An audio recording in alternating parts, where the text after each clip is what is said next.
Good morning, everyone. Today I'm going to deal with the chapter Test and Measurement in Sports. This is your seventh chapter, and this is very much important for the practical point of view because in this chapter you have to study various tests and also you have to make a practical notebook for the given test. So, before starting, just have a look on the terms test and measurement. What is test? Test may be called as tool, a question, set of question, an examination which is used to measure a particular characteristic of an individual or a group of individual. It means कि test एक set of questions है या फिर एक tool है जिसके through हम किसी भी पर्टिकुलर कैरेक्टरिस्टिक को एग्जामिन कर सकते हैं। आपका जो पीरियोडिक टेस्ट होता है, आपका एनुअल एग्ज़ाम होता है जिसमें एक सेट ऑफ क्वेश्चन आपको प्रोवाइड किया जाता है ताकि आपका नॉलेज कितना आपने गेन किया ये हम टेस्ट कर सकें, हमें पता चल सके कि आपने कितना नॉलेज गेन किया है। तो this is called test. Test बहुत सारे फॉर्म में हो सकते हैं, लाइक आपका नॉलेज टेस्ट करने के लिए क्वेश्चन के फॉर्म में हो सकता है, आपका फिज़िकल फिटनेस चेक करने के लिए किसी इंस्ट्रूमेंट के फॉर्म में हो सकता है। तो इस तरह से टेस्ट को हम कह सकते हैं कि test is a kind of tool और क्वेश्चन और सेट ऑफ क्वेश्चंस और any equipment which is use to measure particular characteristic of an individual और a group of individual. Similarly what is measurement, अगर सिंपल टर्म में कहें तो process of collecting data. आप जब भी टेस्ट परफॉर्म करते हो, जैसे आप एग्ज़ाम देते हो तो बदले में आपको क्या मिलता है, एक डेटा मिलता है इन द फॉर्म ऑफ आपका मार्क्स। आपने कितना मार्क्स गेन किया, like in physical education 70 marks का आपका थ्योरी एग्ज़ाम होगा, तो उस एग्ज़ाम में आपने कितना मार्क्स गेन किया, लाइक 30, 40, 50, 60 जितना भी आया, that is your measurement, that is your data. तो the process of collecting data is called measurement. Measurement should be provable, means there are certain qualities which a measuring data should contain. Is precise means near to perfection, reliable means authentic होना चाहिए वो data, ऐसा नहीं कि किसी भी term में आप दे दिए। ऑब्जेक्टिव मीन्स उस डेटा का एक ऑब्जेक्टिव होना चाहिए कि किस एरिया में आप उसको डील कर सकते हो। लाइक आप जैसे वेट मेज़र कर रहे हो तो आपका 51 kg एक रिलायबल और ऑब्जेक्टिव डेटा है कि 51 kg आया है, मतलब आप किस कैटेगरी में लाई कर रहे हो, आप अंडर वेट हो, आप ओवर वेट हो, आप ओबीज कैटेगरी में आ रहे हो, इससे हमें पता चलेगा। वैलिड होना चाहिए, एक्यूरेट डेटा होना चाहिए, बाउंड होना चाहिए, lead and expertise.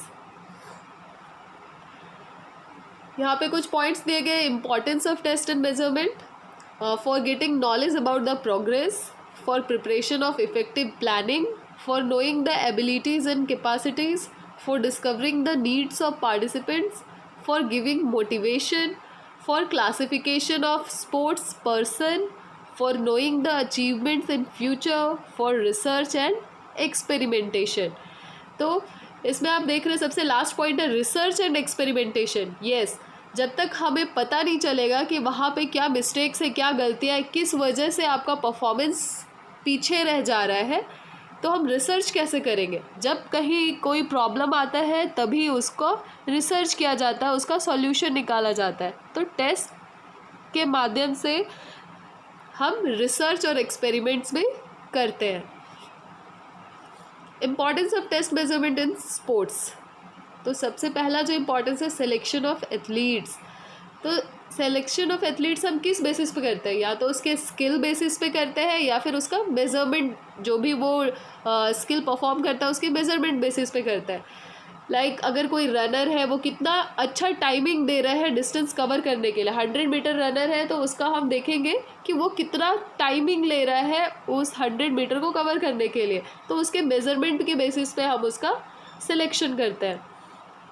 Individual game classification of athletes, हम क्लासीफाई कर सकते हैं इंडिविजुअल गेम के लिए एथलीट्स को by organizing various kinds of test. जैसे आफर टेस्ट है, बैरोमोटर फिटनेस टेस्ट है, मीन्स जैसे वेट लिफ्टिंग के लिए आपको स्ट्रेंथ बहुत ज़्यादा चाहिए होता है आपके बॉडी में, तो हम आपका स्ट्रेंथ को टेस्ट करने के लिए बहुत सारे टेस्ट हैं, उसको परफॉर्म करेंगे, जिससे हमें डेटा मिलेगा और उस बेसिस पे हम किसी भी पर्टिकुलर स्टूडेंट या प्लेयर को सिलेक्ट करेंगे। To study the development of athlete कितना डेवलप कर रहा है, उसको पर्टिकुलर जो भी ट्रेनिंग हम प्रोवाइड कर रहे हैं या कोई भी गेम खिला रहे हैं तो वो कितना डेवलप कर रहा है, उसको टेस्ट करने के लिए भी बहुत सारे टेस्ट बनाए गए हैं जिससे हम टेस्ट कर सकते हैं। इंडिविजुअली फोकस्ड ट्रेनिंग प्रोग्राम, जिस इंडिविजुअल का हम टेस्ट कर रहे हैं हमें पता चलता है कि वो किस एरिया में वीक है, सपोज उसका स्पीड बहुत कम है या फिर उसका इंड्योरेंस बहुत कम है, तो उस बेसिस पे फिर हम ट्रेनिंग प्रोग्राम डेवलप करते हैं ताकि उसका जो भी लैकिंग है उसको हम इम्प्रूव कर सकें।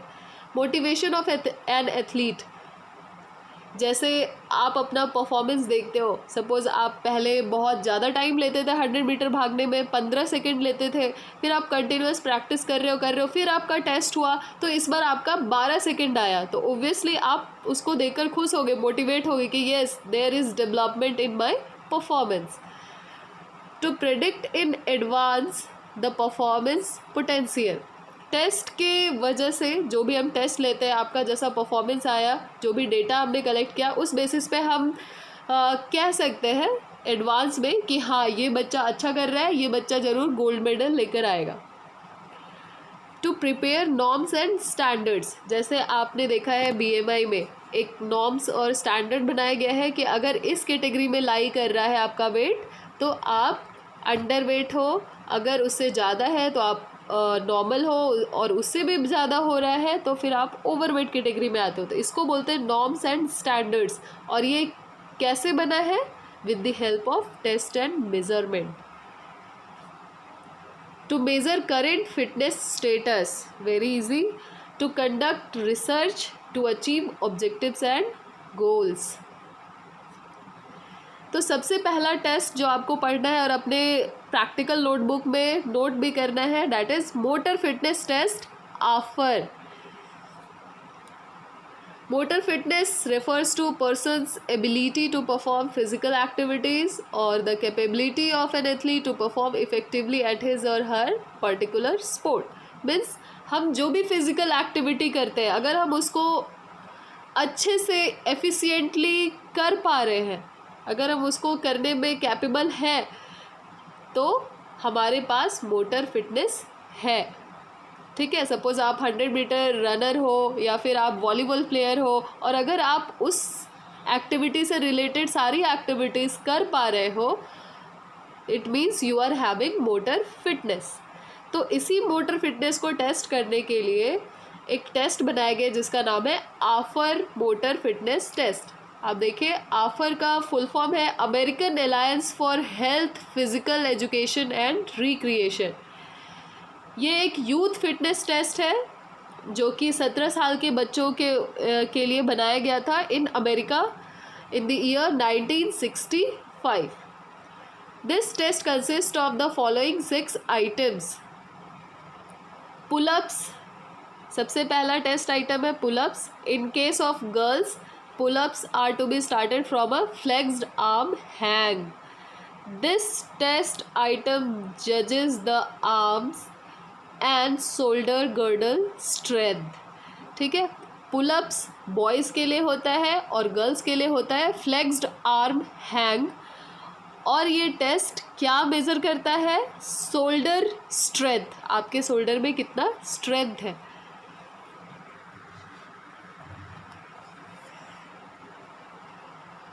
तीसरा जो टेस्ट है वो है shuttle run. This test item is meant for judging the speed and change of direction. That is your agility. Agility means आप कितना quickly और कितना कम समय में आप distance cover कर रहे हो in different direction by changing your direction. Standing long jump for judging the explosive power of leg muscles. Explosive power का मतलब होता है स्पीड प्लस स्ट्रेंथ। सपोज आपको वॉलीबॉल में जंप करके स्मैश मारना है, तो बॉल बहुत कम समय के लिए एयर में ऊपर जाता है, तो उस कम समय में ही आप कितना जल्दी जंप लेके ऊपर जाकर आप बॉल को हिट करते हो, that is your explosive power. Means कितना क्विकली आप पावर मतलब अपनी स्ट्रेंथ को यूज़ कर रहे हो किसी भी काम को करने के लिए, that is your explosive power. तो उसको मेज़र करने के लिए होता है standing long jump, 50 yard dash और स्प्रिंट। स्प्रिंट का मतलब होता है जो भी फास्ट रेसेस होते हैं, जैसे 100 मीटर स्प्रिंट, 200 मीटर स्प्रिंट, तो ये सारे बहुत फास्ट स्प्रिंट होते हैं, इसलिए इसको स्प्रिंट कहा जाता है। फास्ट रेसेस जिसलिए इसको स्प्रिंट कहा जाता है। 50 यार्ड डैश होता है स्पीड को मेज़र करने के लिए। 600 यार्ड रन, ये होता है एंड्योरेंस को जज करने के लिए। एंड्योरेंस का मतलब कोई भी एक्टिविटी जो हम लॉन्ग टर्म तक कर सकते हैं without getting tiredness, that is your endurance. तो अब हम देखेंगे वन बाय वन टेस्ट कैसे हम परफॉर्म करेंगे। तो सबसे पहला है पुलअप्स, पुलअप्स फॉर बॉयज़।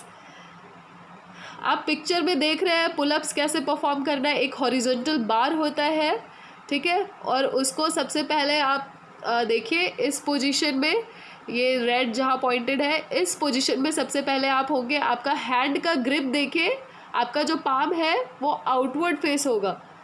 आपको पहले ऐसे हैंग होके रहना है।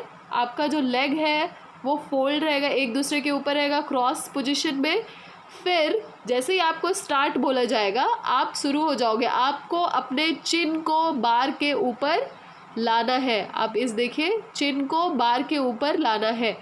और आप कितनी बार इस एक्टिविटी को रिपीट कर सकते हो बिना ज़्यादा गैप लिए, दैट इज़ योर स्कोर। जब आप रुक गए मीन्स गैप ज़्यादा हो गया, वहीं पे स्टॉप कर देना है। जितना आपने पुलअप्स परफॉर्म किया वही आपका स्कोर होगा। Flexed arm hang for girls, ये टेस्ट नंबर 1 ही है जिसमें पुलअप्स करना था बॉयज़ को, और गर्ल्स को फ्लेक्स्ड आर्म हैंग। आप देख रहे हो इसमें फ्लेक्स्ड आर्म हैंग कैसे है। आप गर्ल्स का भी लेग क्रॉस रहेगा। आपका जो ग्रिप है वो देखिए, ग्रिप आपका इसमें पाम आपके तरफ ही फेस होगा। बॉयज़ में पाम दूसरी तरफ फेस था, आउटसाइड फेस था, लेकिन इसमें पाम का जो फेस है वो टुवर्ड्स यू ही होगा, टुवर्ड्स योर हेड। तो ऐसे पकड़ के आपको अपने चिन को बार के ऊपर लाना है और इसी पोजीशन को होल्ड करके रखना है। जितनी देर आप होल्ड कर सकते हो, जैसे ही आपका बॉडी सीवर करने लगेगा, कांपने लगेगा, वैसे ही जो भी आपका टेस्ट एडमिनिस्टर करा रहे हैं वो स्टॉप वॉच स्टॉप कर देगा। और जितना टाइमिंग आपने बिना हिले डुले बिना कांपे आपने वहाँ पे होल्ड करके रखे थे उस पोजीशन को, that will be your score. ये आपके शोल्डर स्ट्रेंथ को जज करता है कि आपके शोल्डर में कितना स्ट्रेंथ है। टेस्ट नंबर 2 सिटअप्स, आप सभी ने परफॉर्म किया है। सिटअप्स का आप पोजीशन देखिए।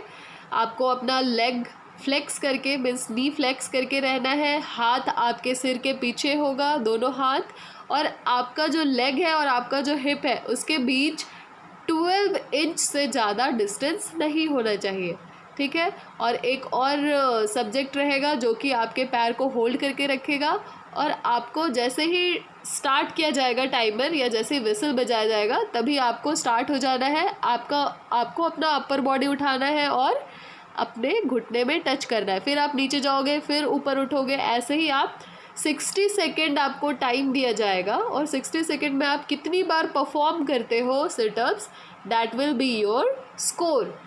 और ये टेस्ट किस लिए होता है, ये आपके एब्डोमेन में, आपके स्टमक में कितना स्ट्रेंथ है उसको जज करने के लिए किया जाता है।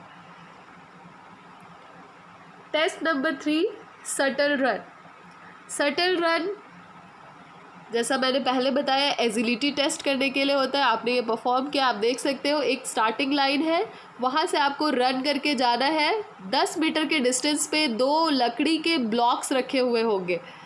तो सबसे पहले आप जाओगे, एक ब्लॉक उठाकर लाओगे, फिर से स्टार्टिंग लाइन पे रख दोगे, फिर जाओगे, फिर दूसरा ब्लॉक उठा करके आप स्टार्टिंग लाइन को क्रॉस करते हुए निकल जाओगे। तो जितना टाइम आपने इसको करने में लिया that will be your score. इसको हम इसलिए कहते हैं 10 × 4 मीटर शटल रन, क्योंकि 10 मीटर का डिस्टेंस होता है पूरा और आपको 4 बार अप डाउन करना होता है, इसलिए इसको 10 × 4 मीटर शटल रन कहते हैं to measure agility. Item number 4 standing long jump. Standing long jump आप सभी को पता है कैसे स्टैंडिंग लॉन्ग जंप करते हैं। एक लाइन रहेगा जिसके पीछे से आपको जंप करना है, बोथ लेग जंप। ऐसा नहीं कि सिंगल लेग से आप जंप कर रहे हैं या फिर दौड़ के आके जंप कर रहे हैं, नहीं, खड़े रहना है और वहीं से आपको फिर जंप करना है। कितना आपने जंप किया that will be your score. Next है 50 yard dash, means 50 meter run. इसमें आपको आप देख सकते हैं स्टार्टिंग लाइन के पीछे बच्चे खड़े हैं और जैसे ही स्टार्ट का कमांड दिया जाता है वैसे ही बच्चे रनिंग करना शुरू कर देंगे और फिनिशिंग लाइन जो कि 50 मीटर के डिस्टेंस पे होगा उसको क्रॉस करते हुए रुकेंगे। तो जितना टाइम आपने 50 मीटर डिस्टेंस तक पहुंचने में लगाया that will be your score. Last is 600 yard run. 600 yard run के लिए आपको ट्रैक चाहिए जो या फिर 200 मीटर का ट्रैक हो या फिर 400 मीटर का स्टैंडर्ड ट्रैक हो। उसमें आप 600 यार्ड का डिस्टेंस मार्क किया रहेगा।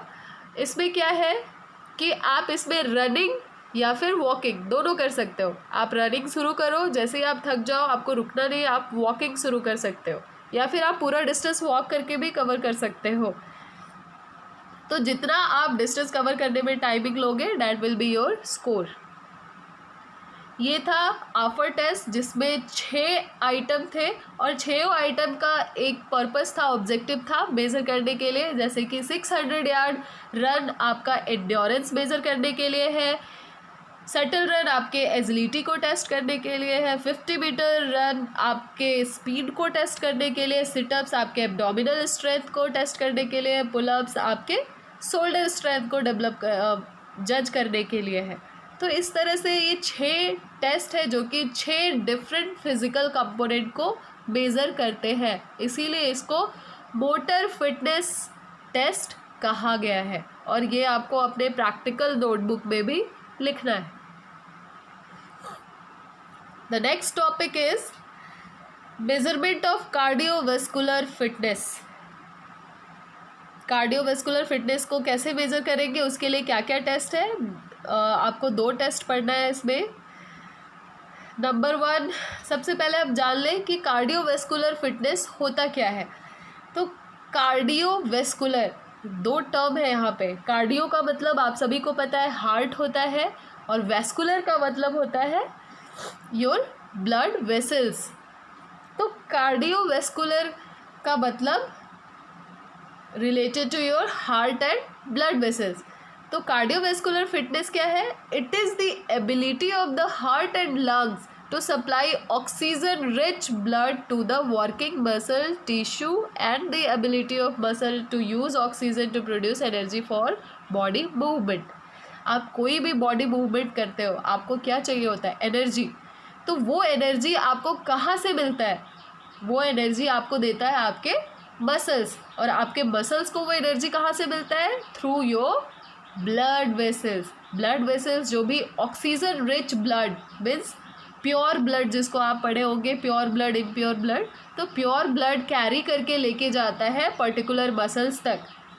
तो इन सब के पीछे पूरा जो सर्कुलेशन होता है उसके लिए रिस्पॉन्सिबल है हार्ट एंड लंग्स। तो जब हार्ट एंड लंग्स ये सारे एक्टिविटी करने के लिए कैपेबल होते हैं तो उसको हम बोलते हैं कार्डियोवैस्कुलर फिटनेस।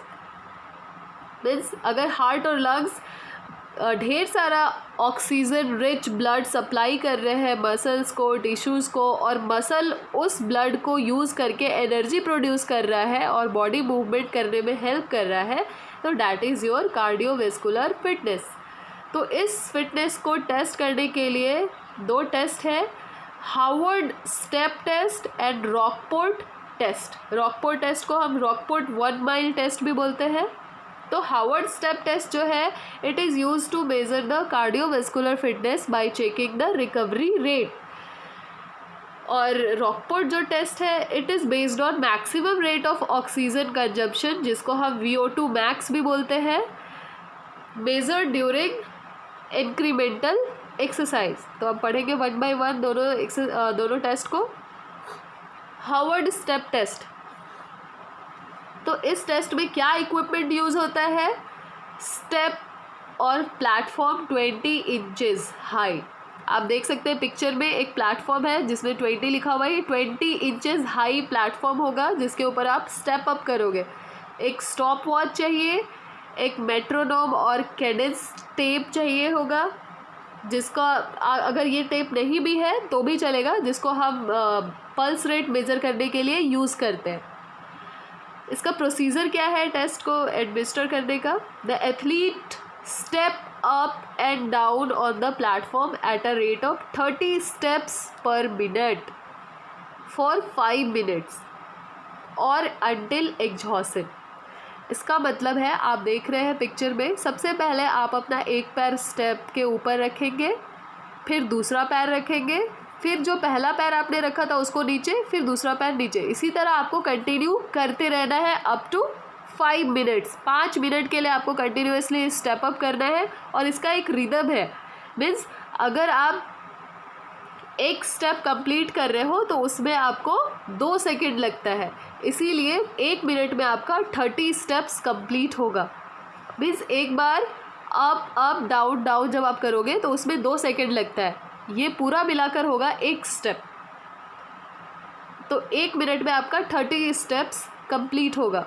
तो उसी तरह 5 मिनट तक कंटिन्यू आपको करते रहना है। सपोज़ अगर कोई 5 मिनट से पहले ही थक जाता है तो आपको वो टाइमिंग नोट करके रखना है कि उसने कितनी देर तक किया है स्टेप अप, ठीक है। लेकिन जनरली आपको 5 मिनट तक इस एक्सरसाइज को करना है। जैसे ही आपका 5 मिनट ख़त्म होता है एक्सरसाइज करने के बाद, वैसे ही आपको बैठा दिया जाएगा, ठीक है। और आपका हार्ट बीट या फिर पल्स रेट काउंट किया जाएगा 30 सेकेंड्स के लिए, मीन्स 1 से 1.5 मिनट्स आफ्टर फिनिशिंग। जैसे ही आप फिनिश करते हो एक्सरसाइज, आपको 1 से लेकर 1.5 मिनट तक आपका पल्स रेट काउंट किया जाएगा और नोट किया जाएगा कि आपका पल्स रेट कितना था। फिर आपको 30 सेकेंड का रेस्ट दिया जाएगा और उसके बाद फिर आपका 2 से 2.5 मिनट तक फिर से आपका पल्स रेट काउंट किया जाएगा। मीन्स आप इसमें ध्यान देंगे, आपका जो पल्स काउंट होगा वो 3 बार होगा और तीनों बार 30 सेकेंड का इंटरवल होगा तीनों के बीच में। जैसे आपने पहली बार 1 से 1.5 मिनट तक लिया पल्स रेट, फिर 30 सेकेंड का रेस्ट, फिर 2 से 2.5 मिनट तक किया पल्स रेट आपने मेज़र किया, फिर 30 सेकेंड का रेस्ट, फिर 3 to 3.5 मिनट्स तक आप पल्स रेट काउंट करोगे। तो ये 3 बार पल्स रेट आपको काउंट करना है, ठीक है। इसके बाद देखिए, आपने सब ये सारे प्रोसीजर कर लिए, फिर जो फाइनल है fitness index score, there is one formula. Fitness index score आप कैसे निकालोगे? तो 100 × 300। यहाँ 300 कैसे आया? तो यहाँ पे होता है 100 × duration, total duration of exercise. तो total in seconds, total duration of exercise क्या है? 5 मिनट। आप देख रहे हो यहाँ पे दिया हुआ है 5 मिनट का एक्सरसाइज है टोटल। तो 5 मिनट को आप सेकेंड में कैसे चेंज करोगे? तो आप 60 सेकेंड से उसको मल्टीप्लाई कर दोगे तो कितना आएगा? 300। तो इसीलिए यहाँ पे 300 आप देख सकते हो। 100 into 300 means 100 into total duration in second. तो टोटल ड्यूरेशन आपका 5 मिनट है, तो 5 मिनट को अगर आप 60 से मल्टीप्लाई कर दोगे तो वो सेकेंड में चेंज हो जाएगा। तो 5 मिनट में कितने सेकेंड्स होते हैं? 300 सेकेंड्स। तो 100 into 300 divided by 2 into sum of 3 pulse count after test. तो 2 into sum of 3 pulse count, जो भी आपने 3 पल्स काउंट लिए हैं, 1 से 1.5 मिनट के बीच में कितना पल्स काउंट हुआ, 2 से 2.5 के बीच में कितना पल्स काउंट हुआ, 3 से 3.5 के बीच में कितना पल्स काउंट हुआ, इन तीनों को ऐड करके 2 से मल्टीप्लाई कर देंगे। ठीक है, तो इस फॉर्मूला को सॉल्व करने के बाद जितना आपका स्कोर हुआ वो आपका कार्डियोवैस्कुलर फिटनेस स्कोर है। आप देख सकते हो यहाँ पे नॉर्म्स और स्टैंडर्ड दिया गया है for man and for women. तो आप इसका फॉर्मूला से जो भी वैल्यू आएगा आप इसमें चेक कर सकते हो कि आप किस कैटेगरी में लाई कर रहे हो, एक्सीलेंट है, गुड है, high average, low average and poor. Next है what are the advantages of Harvard step test. Procedure to conduct the test is very simple. इसमें ज़्यादा इक्विपमेंट भी नहीं चाहिए हमको, बहुत सिंपल है। इट रिक्वायर्स मिनिमल कॉस्ट, ज़्यादा कॉस्टली भी नहीं है क्योंकि ज़्यादा चीज़ हमें चाहिए नहीं इसको करने में। Chances of making mistakes are minimum in conducting the test and calculating the fitness index. Disadvantage क्या है? Anthropometric measurements of individual are different but in the test box of same height is used for all. Anthropometric measurement मतलब आपके limbs का measurement, आपको class 11th में पढ़ाया गया था। एंथ्रोपोमेट्रिक का मतलब ह्यूमन बॉडी के लिम्स मीन्स आपके हाथ पैर, आपका हाइट वेट जो भी है, ये सब किस में आता है? एंथ्रोपोमेट्रिक मेजरमेंट में आता है। तो अब आप देखिए 20 इंचेस का बॉक्स यहाँ पे लिया जा रहा है। तो अगर कोई शॉर्ट हाइट का बच्चा है, सपोज कोई 4 फीट का बच्चा है, तो उसके लिए 20 इंचेस हाई प्लेटफॉर्म में करना बहुत डिफ़िकल्ट होगा। और वही अगर कोई 6 फीट का बच्चा है तो वो तो ईजिली कर लेगा। तो इस चीज़ को इसमें कंसीडर नहीं किया है, जो कि एक बहुत बड़ा डिसएडवांटेज है हार्वर्ड स्टेप टेस्ट का। Body weight is also not considered in this test. जो बहुत पतले हैं वो तो ईजिली कर लेंगे, चढ़ लेंगे, अप एंड डाउन कर लेंगे, लेकिन मोटे लोग वो थक जाएंगे। तो क्या वो 2 सेकंड में एक स्टेप अप कंप्लीट कर पाएंगे? 5 मिनट में वो 300 स्टेप अप कंप्लीट कर पाएंगे? नहीं। नेक्स्ट है रॉकपोर्ट 1 माइल टेस्ट। इस टेस्ट का पर्पस है VO2 मैक्स कैलकुलेट करना। VO2 मैक्स का मतलब होता है कितना आप मैक्सिमम ऑक्सीजन कंज्यूम कर रहे हो। ठीक है, the purpose of this test is to walk as fast as possible for 1 mile. इसमें 1 माइल का एक डिस्टेंस होता है जिसमें आपको वॉक करना है, फास्ट वॉक, रनिंग नहीं करना है। ये टेस्ट उनके लिए बनाया गया है जो कि ज़्यादा फिजिकली एक्टिव नहीं है, क्योंकि अगर उनको दौड़ाया जाएगा तो वो ऑब्वियसली नहीं दौड़ पाएंगे। तो उनके लिए ये टेस्ट बनाया गया है ताकि वो फास्ट वॉक करके इसको फिनिश करें। उसके बाद इनका पल्स रेट काउंट किया जाता है फॉर 1 मिनट। इसका एक फार्मूला है इसका स्कोर निकालने का, आप ये फार्मूला देख सकते हो। थोड़ा टिपिकल है फार्मूला, लेकिन इसमें आपको इसका जो भी सब्जेक्ट है जो कि ये कर रहा है टेस्ट, उसका वेट मेज़र करके रखना होगा पहले ही, उसका एज क्या है और जेंडर। आप यहाँ देख रहे हैं जेंडर मेंशन किया गया है, तो अगर वो मेल है तो वहाँ पे 1 होगा, जेंडर के जगह पे 1 लिखेंगे। अगर वो फीमेल है तो जेंडर की जगह पे 0। ठीक है, ये क्राइटेरिया दिया गया है जेंडर का। इस तरह से हम स्कोर निकाल लेंगे। और यहाँ पे नॉर्म्स एंड स्टैंडर्ड्स दिया गया है, आप इसमें देख लोगे कौन से कैटेगरी में लाई कर रहा है। Advantage of Rockport 1 mile test: minimal equipment required, simple to setup and conduct. कोई भी कंडक्ट करा सकता है, बहुत ही सिंपल है। More than 1 athlete can conduct the test at the same time. हाँ, आप ये नहीं कि आपके पास 10 बच्चे हैं और आप 10 बच्चों को एक एक करके करवा रहे हो तो टाइम ज़्यादा लगेगा। लेकिन इसमें क्या है, आपके पास ट्रैक है, आप डिफरेंट लेन है, आप उसमें एक बार में 7-8 बच्चों को कंडक्ट करवा सकते हो, जिससे आपका टाइम भी बचेगा। The test can be administered by the athlete. Athlete खुद भी ये टेस्ट कर सकता है। डिसएडवांटेज क्या है, specific facilities required, assistant required to administer the test. Next test है Rikli and Jones senior citizen fitness test. हमने अभी तक जो भी पढ़ा यूथ के लिए पढ़ा कि क्या क्या फिटनेस टेस्ट होता है, उसी तरह आपको एक senior citizen fitness test means जिनकी उम्र 60 ईयर्स से ज़्यादा है उनके लिए भी फिटनेस टेस्ट ऑर्गेनाइज़ किया जाता है। उनका क्या लेवल है फिटनेस का उसको जज करने के लिए, तो उसके लिए भी टेस्ट है। इसमें भी टोटल 6 टेस्ट है। चेयर स्टैंड टेस्ट जो कि लोअर बॉडी के स्ट्रेंथ को जज करने के लिए होता है। Arm curl test upper body strength को मेज़र करने के लिए। Chair sit and reach test lower body flexibility test. Back scratch test upper body flexibility test. 8 foot up and go test agility test and 6 minute walk test जो कि endurance को test करने के लिए होता है। सबसे पहले है चेयर स्टैंड टेस्ट। आप देख रहे हो एक चेयर रहेगा जिस पे आपको बैठना है, आपका दोनों हाथ क्रॉस होगा चेस्ट के सामने और आपको बहुत ही स्मूथली उस चेयर से उठना है, सीधा होना है, फिर बैठना है। बस बहुत सिंपल सा है, ठीक है। The participant should sit in the middle of the chair, keep his hand on the opposite shoulders crossed at wrist, feet flat on the floor, back erect, पीठ बिल्कुल सीधा होना चाहिए। Repeat sit up and down for 30 seconds. आपको बैठना है, उठना है 30 सेकेंड तक के लिए। ये आपका देख रहे हैं नॉर्म्स एंड स्टैंडर्ड्स है। दूसरा टेस्ट है आर्म कर्ल टेस्ट। आप देख रहे हो चेयर पे बैठना है, बैक बिल्कुल स्ट्रेट होगा और एक डंबल रहता है जिसका वेट है, उस डंबल से आप आर्म को कर्ल करना। आप देख रहे हो आर्म एकदम 90 डिग्री एंगल होना चाहिए एल्बो पे और वहाँ से अप एंड डाउन, हाथ पूरा नीचे नहीं ले जाना, अप टू 90 डिग्री ही करना है। Sit on the chair, place your feet flat on the floor, keep your back straight using your dominant hand. जो आपका स्ट्रॉन्गर हैंड है उसी हैंड को आप यूज़ करोगे।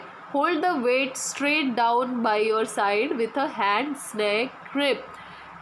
जैसे आपको डंबल पकड़ना है उसको हैंड स्नैक ग्रिप बोलते हैं।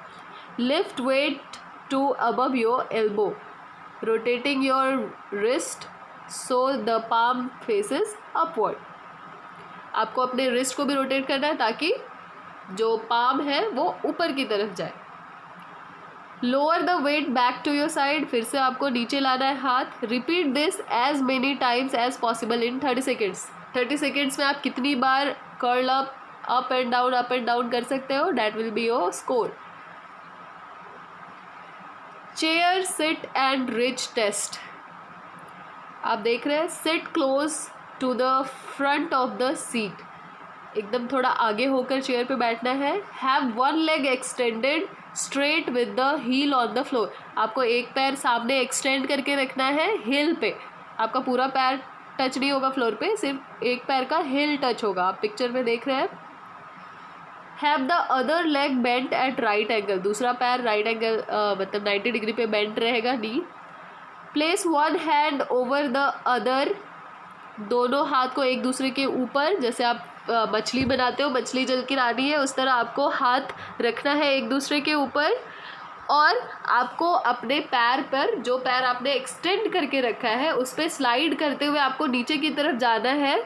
और आप देखेंगे कितनी दूर तक आप अपने पैर के पास जा सकते हो। क्या आप अपने टो को टच कर पा रहे हो? जितना दूर आप जा पा रहे हो उसी पोजीशन को आपको होल्ड करके रखना है 2 सेकेंड तक, ठीक है। और फिर ये डिस्टेंस मेज़र किया जाएगा कि आप कितनी दूर तक गए। आपका जो मिडिल फिंगर है वहाँ से, फिंगर टिप से आपके टो के बीच कितना डिस्टेंस है, वो आपका स्कोर होगा।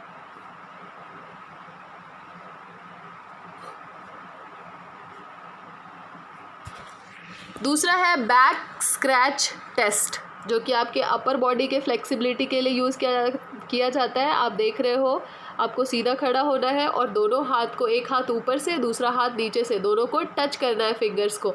तो ये आपका होता है फ्लेक्सिबिलिटी टेस्ट। तो आप देख रहे हो बुढ़ापे में फ्लेक्सिबिलिटी कम हो जाता है, तो दोनों हाथ के बीच में कितना गैप है वही आपका स्कोर होता है। जितना कम गैप होगा उतना ज़्यादा आपका स्कोर होगा।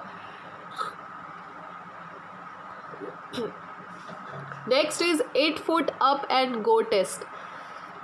इसमें क्या होता है, आपको एक चेयर पे बैठा रहना होगा। 1 फुट जो है चेयर में, जैसे आप बैठे हो तो आपको उठ के चलना है, तो एक पैर थोड़ा आगे एक पैर थोड़ा पीछे ऐसे करके आप रख सकते हो। थोड़ा सा आगे ऐसे झुक के बैठ सकते हो ताकि आप तुरंत उठ के चल पाओ। जैसे ही आपका टाइमर स्टार्ट होगा, 8 फुट के डिस्टेंस पे एक मार्कर रखा होगा, तो आपको जैसे ही टाइमर स्टार्ट होगा आपको उठ के जाना है, चल के वॉक करना है और उस कोन के पीछे से घूम कर आकर फिर से बैठना है। जितना टाइम आपने कवर किया that will be your score. Next है 6 minute walk test. 6 minute walk test में on the instructions to begin, start walking around the course as fast as you can. जितना फास्ट आप वॉक कर सकते हो, इसमें दौड़ना नहीं है। As you complete each lap collect a counter. At the end of 6 minutes stop and move to nearest marker. Means आपका एक एरिया मार्क किया हुआ रहेगा जिसमें आपको वॉक करना है 6 मिनट तक। तो जैसे ही आप 6 मिनट तक वॉक कर लोगे आपको कमांड दिया जाएगा स्टॉप का, आप रुक जाओगे। और जितना टाइम आपने